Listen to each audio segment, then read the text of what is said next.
going on, everybody? It's your guy Willie Cunningham, and I'm back with another video. Wanted to do one on becoming an entrepreneur. I've made a video in the past, and I was talking about my journey. It's a few months back. It might even be a year back. But I was just talking about my journey on how I became an entrepreneur. I think I touched on it when I was an adult, how I started doing it as an adult, but really it was, for me, I got a taste of it when I was a kid back in St. Louis. There was a magazine, and I'm trying to think of, I think it's called like Science Olympia or something like that. It was something like that, like a, not really like Scholastics, but it was a magazine where you pretty much took it door to door and you showed it to potential buyers, and they got to pick something out of the catalog, and it was your job to collect the money, collect the name of the individual, and obviously like what they want. Wait for the, send the money, send the request in the mail. You get the products, however long it took. And then you just go back and deliver the product to the customer.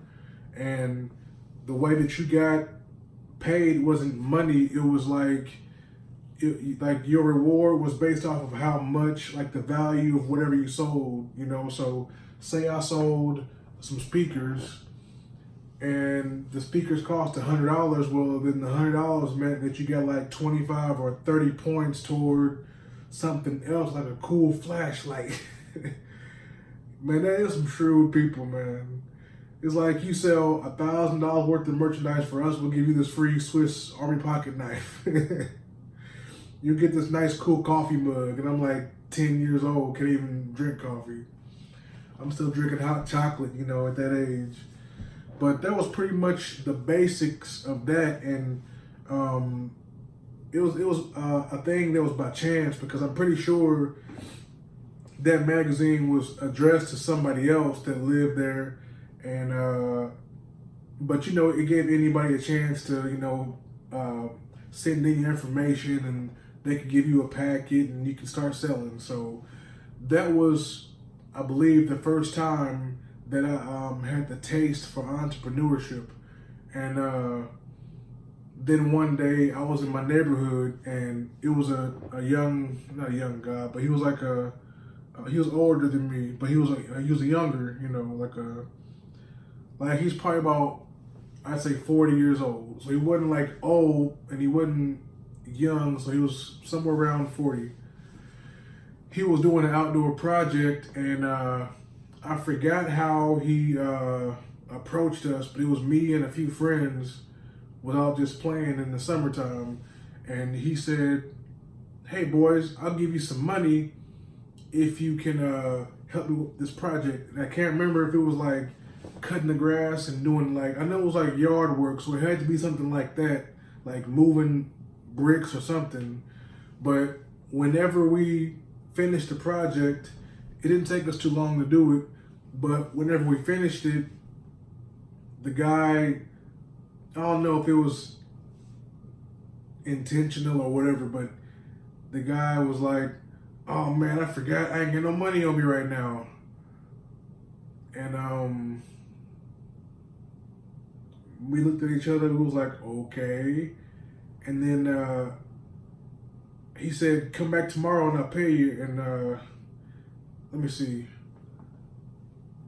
Then me and my friend was like, "You know what? Don't even worry about it, man. It's okay."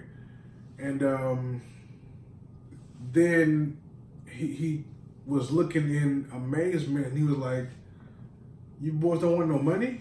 And we was like, see, I spoke up first, and I said, "No, it's okay. Don't worry about it.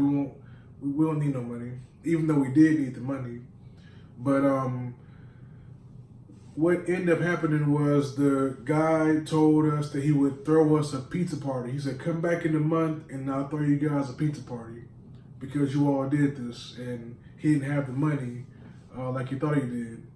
So I ended up moving away, but I think my friends ended up going and having fun at the party.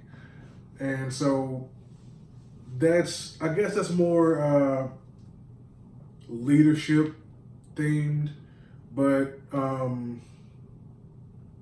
it was little experiences like that that led up to me wanting to just do it, because I think at first I just liked the idea of it. When I was real young, of course I wanted the money, but I just liked the idea of going out and doing stuff, making money, and being on my own. And it didn't really hit home until I got older. So when I moved to different parts in Missouri, I started to get a paper route. And I think I was turning 13, so I was 12. And I didn't have my social security card, but I was already doing the paper route. So I think it was like a month, I was doing it. I was waking up at 4 or 5 in the morning, getting the bundles of paper and, going out to wherever like the address said, and it would be separated to different streets. And if you had an apartment complex, it told you to, which one to leave it at. So anyway, I was doing that for, I think, about a month, and I got a call from the HR at the Tribune, and he basically told me that I couldn't get paid because I had no social security card. And I'm like, man, are you serious? And he said, yeah, kid, sorry. He said, now if you want to, you can continue to do the route because you're the one responsible for doing it. And he said, unfortunately, we can't pay you, but you can continue to do it. And I think he explained that it was a little illegal, but they weren't going to require me to. But if I wanted to, they would like it if I could continue to do the paper route. So I finished it up because I'm like, look, man, I've been doing it this long. Me and my friend did it, and he got paid because he had his social security card and all that. And but one day when I was doing that route, I looked down on the ground and I found $20 on the ground. And I was like, thank you, Jesus. Man, I was happier than the kid in the candy store with a pocket full of money. I mean, I was happy, man, because it was hot and I had to deal with all these, like, dogs and, you know what I'm saying, like, old ladies. You know what I'm saying? It was just a lot of stuff I had to just put up with in order to complete the route. Smelly houses with cigarette smoke and, like the moth smell in the house. And not to mention getting up early in the morning, but luckily my friend, his mom worked at a Taco Bell, I think, and they had those taco ice cream sandwiches. And that was, man, I'm telling you, in the summertime, every morning before the route, we would sit there, split a couple of those between each other. And that was my breakfast. I mean, we was kids, like 12 years old. And so that was our breakfast. So I decided to just keep on doing the route. And later on, I was rewarded.